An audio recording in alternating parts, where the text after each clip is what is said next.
So first let me thank the 88,210 people who had a COVID test. We do want to see those COVID testing numbers increase and remain high for this next critical week. We want to find any cases in the community so we can take that public health action and prevent further transmission. Before we open up, we do want to see those case numbers as low as possible. So please continue to come out for testing.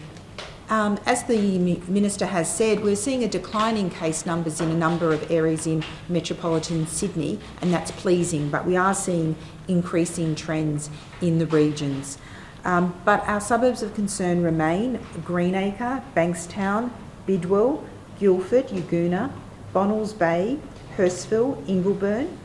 But we're also concerned about Wollongong, Newcastle, Maitland, Wellington, Oberon, Queanbeyan and Deniliquin, and a number of other regional and rural areas where we are seeing seeding and an increase in cases.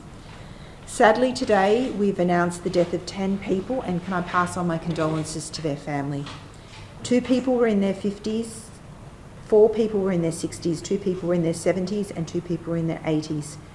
3 people were from southwestern Sydney, 3 people were from western Sydney, 1 person was from southeastern Sydney and 1 person was from the eastern suburbs, 1 person was from the Wollongong area and 1 person was from the Nepean Blue Mountains area. 4 of the people were not vaccinated, 4 had received 1 dose and 2 had received the 2 doses of the COVID vaccine. And the 2 people who had received the 2 doses of COVID vaccine both acquired their infections in aged care facilities.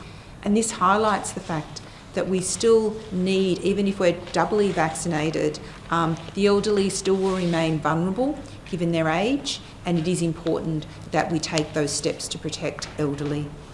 A man in his 80s from Western Sydney who died at Auburn Hospital acquired his infection at the Hardy Aged Care Facility in Guildford, and this is the 5th death linked to this outbreak. A woman in her 80s from Western Sydney died at Campbelltown Hospital.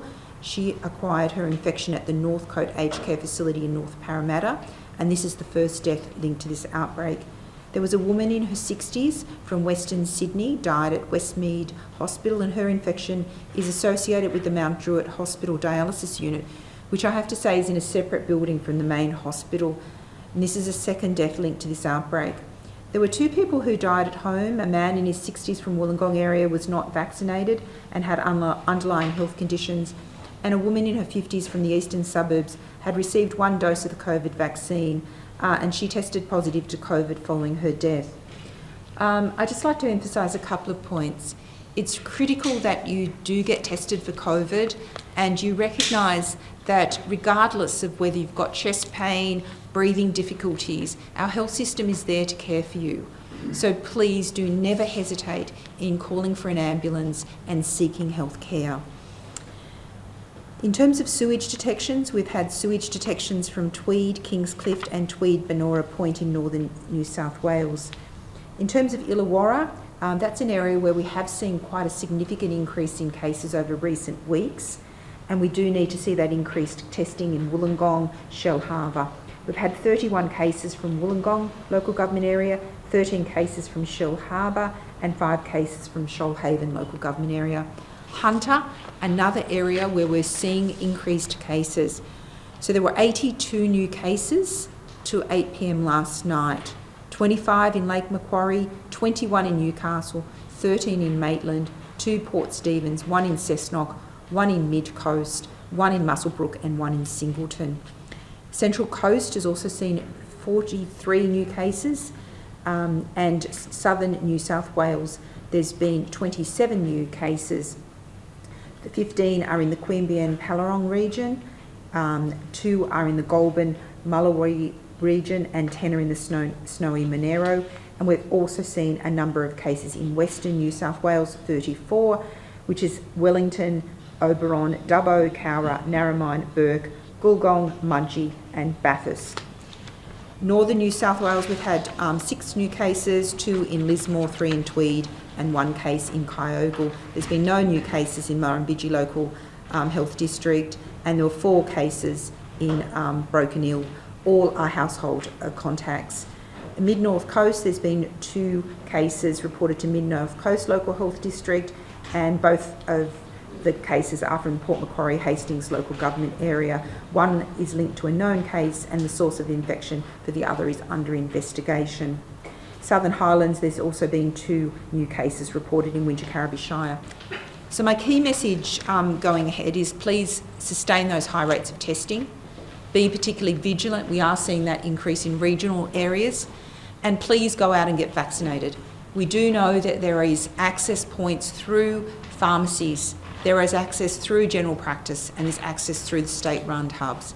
There is vaccine available for everyone, and as you're aware, regardless of your age, you're eligible for all 3 vaccines. Clearly, the Pfizer and Moderna are those for that 12 to younger people, recommended for younger people, but the older age groups can have access to all of the vaccines. So if you've been showing a preference for a vaccine, now is the time to access that. We want to see those high rates of vaccine uptake across all age groups. We can't be complacent. We are going to need to have extremely high rates of vaccine coverage, and the more we can do now, the better we will have the experience in as we open up in that October, November and December period. So thank you. Dr. Chant, just on the rules. Sorry, can I just clarify something? And that is, I perhaps moved a little too fast before. I just want to indicate that obviously there were 10 people who passed away, as Dr. Chant has just talked about, and again my condolences to the family and friends of those 6 women and 4 men. But I also wanted to just clarify that when I was referring to the cases with the young child, that is actually the ICU. The child has not passed away, and the child is aged between 0 and 9. These are the people who are in ICU. 3 are in the ages 10 to 19, 7 are in their 20s, 17 people are in their 30s, 35 are in their 40s, 49 are in their 50s, 44 are in their 60s, 35 in their 70s and 4 in their 80s in our ICUs.